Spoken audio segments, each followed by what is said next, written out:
When you have this beautiful rock in the background, a gorgeous view and a wonderful sunset, there's nothing better than enjoying a delicious cocktail. So join me as I make a pineapple and rosé cocktail for you to enjoy this evening.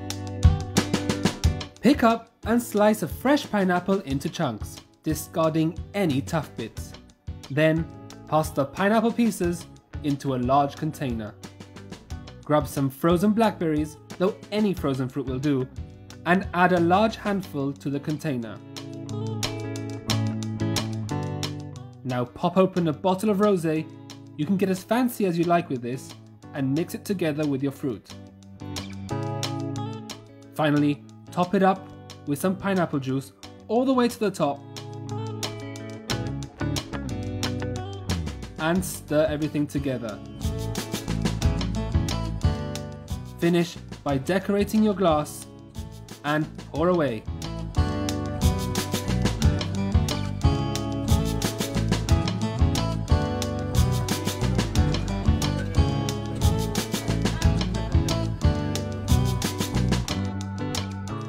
Salut!